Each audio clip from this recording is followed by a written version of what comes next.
오늘의 주요 소식입니다. 양주시 장흥면에 위치한 북한산 우이령길이 개방된 지 올해로 10년째입니다. 이 길을 이용하려면 사전 예약을 해야만 가능한데요. 전면 개방해달라는 목소리가 높아지고 있습니다. 11일 오전부터 3일간 철도 파업이 진행되는 가운데 경기도가 비상수송 대책을 시행합니다. 경기와 서울, 인천 간 35개 시내버스 노선은 165회 증회하고 특히 출퇴근 시간에 차량을 집중 배치합니다. 의정부시가 특성화고 졸업 예정자들의 취업을 지원합니다. 이번 취업 지원 프로그램은 오는 12월 6일까지 학교별로 2주간 진행됩니다. 경기도시공사가 오는 12월 27일까지 신혼부부 전세임대 입주자를 모집합니다.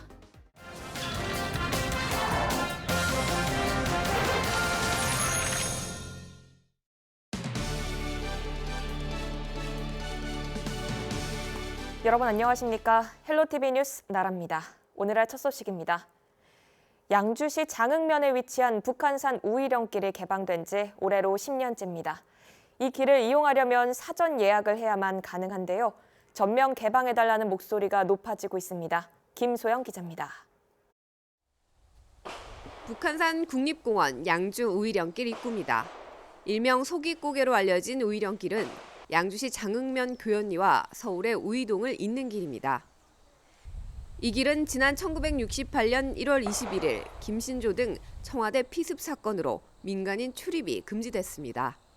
그러던 중 지난 2009년 7월 10일 41년 만에 우이령길이 개방됐습니다.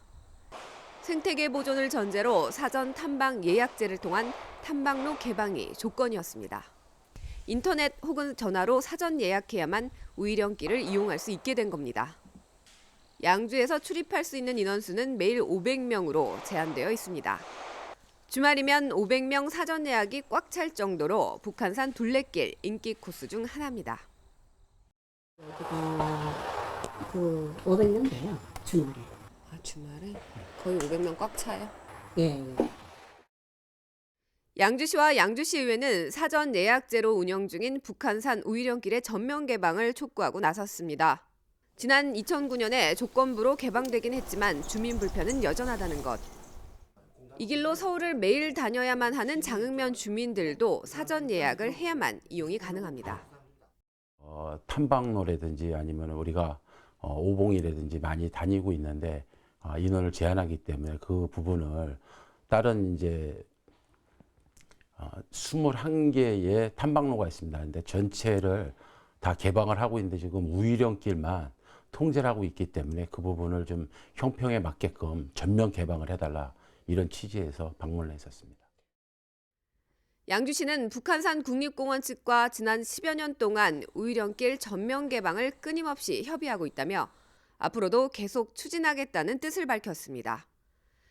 또 양주시의회는 14일 열리는 임시회에서 북한산 국립공원 우이령길 전면 개방 촉구 건의안을 채택하고 힘을 보탤 계획입니다. 헬로티비 뉴스 김소영입니다. 11일 오전 9시부터 3일간 철도 파업이 진행 중인 가운데 경기도가 비상수송 대책을 시행합니다. 경기와 서울, 인천 간 35개 시내버스 노선은 165회 증회에 2,943회 운행하고 특히 출퇴근 시간에 차량을 집중 배치합니다. 또 택시는 일일 4,500여 대 추가로 운행됩니다. 의정부시가 특성화고 졸업 예정자들의 취업을 지원합니다.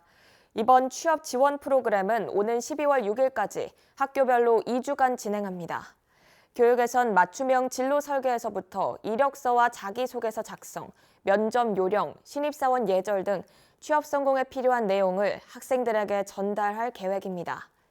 교육을 수료한 학생은 의정부시로부터 취업할 때 지속적인 상담과 면접 컨설팅, 취업 알선 등의 서비스도 받을 수 있습니다.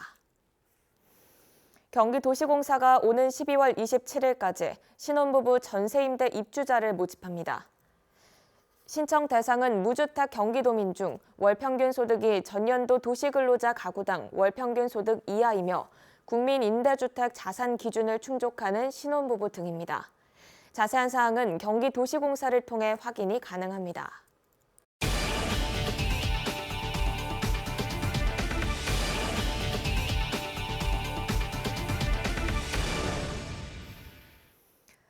오는 26일로 예정된 제14회 의정부 부대찌개 축제가 취소됐습니다.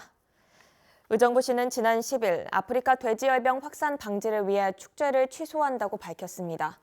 시는 내년에는 더욱더 풍성하고 다양한 축제로 시민들을 맞이할 수 있도록 노력하겠다고 밝혔습니다. 경기도가 불법 사금융 피해 예방을 위해 불법 사금융 광고물 수거단을 모집합니다. 모집 대상은 간단한 문서 작업 등이 가능한 경기도민으로 1인당 월 최대 보상비 25만 원이 지급됩니다. 모집 기간은 오는 18일까지며 경기도 서민금융복지지원센터에 문의 가능합니다. 경기교통본부가 오늘 문을 열었습니다. 경기교통본부는 노선 입찰제, 준공영제 등 사업을 추진하면서 교통공사 설립의 교두보 역할을 하게 됩니다. 김태희 기자의 보도입니다. 경기도 끝자락에 위치한 연천의 한 시골 마을. 서울까지 가려면 두세 번의 버스 환승을 거쳐 3시간가량 걸립니다. 여기서 이제 서울 가려면 소요산이나 아니면 동두천에서 갈아타야 되니까 굉장히 불편하죠. 또 노인네들이 거진 다 다리가 아파서 찔럭찔럭대고 막 이러니까 여기서 바로 가는 게 있으면 좋죠, 우리는. 외진 시골 마을에서 이런 경험은 일상. 적절한 이유로 버스 회사에서는 노선을 만들지 않기 때문입니다. 경기도는 이런 소외 지역까지 노선을 만들어 운영하는 버스 준공영제를 시행합니다. 노선 입찰제를 기반으로 하는 이런 준공영제를 함으로써 버스의 공공성을 이 노선이 사유화되지 않고 소유권을 공공이 가지면서 서비스를 좀 더 충실하게 해낼 수 있도록 하는 노선 입찰제가 오늘 이제 진행이 되게 됩니다. 경기도형 준공영제인 노선 입찰제는 버스 노선을 공공이 소유하고 경쟁 입찰을 통해 선정된 운송사업자에게 일정 기간 버스 운영을 맡기는 제도입니다.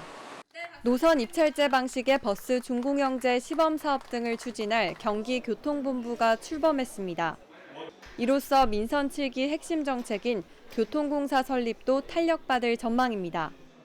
경기교통공사는 내년 설립 계획을 갖고 있는데 31개 시군의 버스, 철도 등을 통합 관리하고 친환경 교통수단을 확대하는 등의 역할을 합니다.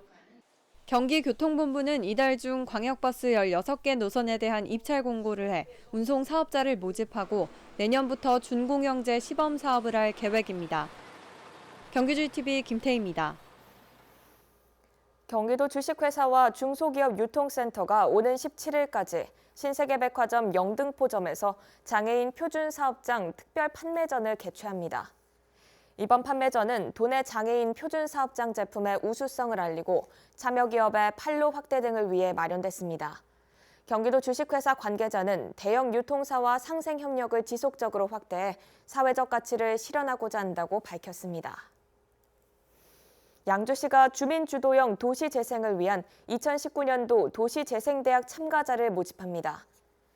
도시재생대학은 오는 24일부터 시작되며 도시재생 기본 이해와 사업 시행 등의 교육이 진행됩니다. 지원은 오는 18일까지 읍면 동사무소를 통해 가능합니다.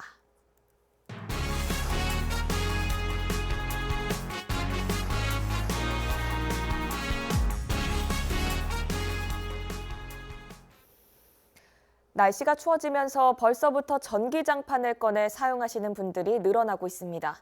하지만 잘못 사용하면 화재의 원인이 될 수도 있는데요. 전기장판을 안전하게 사용하는 방법을 김한식 기자가 소개해드립니다. 주택 내부가 시커멓게 그을렸고 불에 탄 가재도구들이 나뒹굽니다. 지난 2017년 1월 발생한 화재인데 40대 여성이 안타깝게 숨졌습니다. 감식 결과 불은 전기장판에 의해 시작된 것으로 밝혀졌습니다. 날씨가 추워지는 겨울철이 되면서 전기장판을 사용하는 가정이 늘고 있습니다. 하지만 보관을 잘못했거나 부주의에 의한 화재가 매년 끊이지 않고 있습니다. 최근 3년간 겨울철인 11월부터 2월까지 전국적으로 발생한 화재 4만 5천여 건 가운데 21%에 해당하는 9,700여 건이 정기적 요인이었습니다. 또 이 중 5%인 500건 상당이 전기장판에 의한 화재로 밝혀졌습니다. 실제 전기장판에서 어떻게 화재가 발생할 수 있는지 실험해봤습니다. 먼저 열선에 이상이 생긴 전기장판에 이불을 올려놓았습니다. 1시간여가 흐르자 전기장판 내부 온도가 140도까지 올라갑니다. 전기장판을 이처럼 접어서 보관하게 되면 전선이 끊어져 곧바로 화재로 이어질 수 있습니다. 정상적인 제품이라도 화재가 발생할 수 있습니다. 사용 중인 전기장판 위에 라텍스 베개를 올려놓은 뒤 3시간여가 지나자 온도가 180도까지 올라가고 연기까지 발생합니다. 전기장판과 닿아 있는 부분은 시커멓게 녹아내렸습니다. 자칫 화재가 발생할 수 있는데 라텍스 고유의 특성 때문입니다. 그 공기가 쉽게 유입될 수 있고 유입된 공기가 쉽게 빠져나가지 않는 구조로 된 소재이기 때문에 열이 추결이 잘 됩니다. 그래서 화재를 이어질 수가 있습니다. 보관돼 있던 전기장판 사용 시 열선이 끊어지지 않았는지 확인 후 사용해야 합니다. 또 전기장판 구입 시 KS 인증 제품인지 확인하고 외출을 할 때는 반드시 전원을 차단해야 만약에 발생할 수 있는 화재를 예방할 수 있습니다. 헬로티비 뉴스 김한식입니다. 가을 단풍철을 맞아 산에 많이 가실 텐데요. 요즘 같은 가을철 산악사고가 가장 많이 발생하고 있습니다. 작은 산도 얕보면 큰 화를 입을 수 있다고 하는데요. 가을 산행 시 주의할 점을 장진철 기자가 알아봤습니다.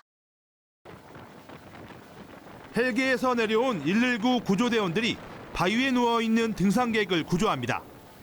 단풍을 만끽하기 위해 설악산 등산에 나섰다가 추락사고를 당한 겁니다.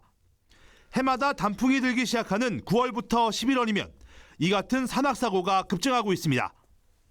최근 5년간 도내에서 발생한 산악사고 10건 중 4건 이상이 가을철에 집중됐습니다. 제가 나와 있는 곳은 춘천 사막산입니다.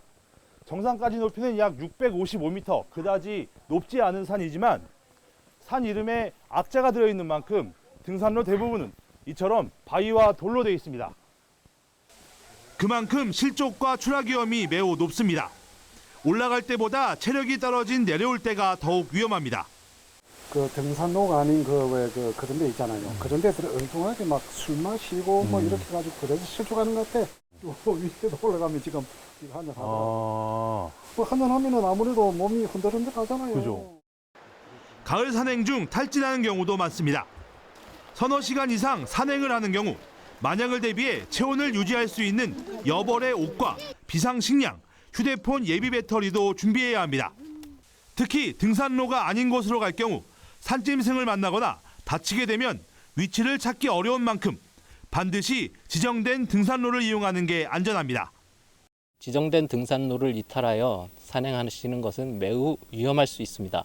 또한 산행 중에 보게 되시는 등산로 표지판 등을 기억하여 두시거나 사진을 찍어 두시면 사고 시에 자신의 위치를 알리는 데 활용하면 좋을 것입니다. 해가 지기 전에 하산할 수 있도록 산행 계획을 세우고 가족과 지인 등에게 산행 계획을 미리 알리면 사고 발생 시 신속하게 대응할 수 있습니다. 전문가들은 산의 규모를 떠나서 산행 전에는 반드시 철저한 준비를 해야 한다고 당부합니다. 헬로티비 뉴스 장진철입니다. 양주시 덕정동이 2019년 하반기 도시재생 뉴딜 공모 사업에 최종 선정돼 국비 100억 원을 확보했습니다. 시는 지난해 고배를 마신 덕정동 지역의 도시재생 활성화를 위해 사업계획을 새롭게 정비해 재도전했습니다. 도시재생 사업의 효과를 높이기 위한 LH공사와의 업무 협약과 특수상황지역 특성화 사업 등 다양한 부처 협력 사업 추진 등 공동체 활성화 프로그램 추진이 높은 평가를 받았습니다. 시는 이번 공모사업 선정을 통해 확보한 국비 100억 원과 도비 20억 원, 시비 47억 원 등 총 167억 원의 사업비를 4년간 사업 대상지에 투입할 예정입니다. 이어서 날씨 정보입니다. 주말인 내일은 맑고 선선하겠습니다. 다만 아침 최저기온이 12도, 최고기온이 23도까지 오르며 한낮에는 조금 덥게 느껴질 수 있겠습니다. 나들이 가실 때는 쉽게 입고 벗을 수 있는 옷을 입으시는 게 좋겠습니다. 주간 날씨입니다. 한동안 우리 지역에 비 소식은 없겠습니다. 지금까지 날씨였습니다. 이상으로 뉴스를 마칩니다. 함께해 주신 여러분 고맙습니다.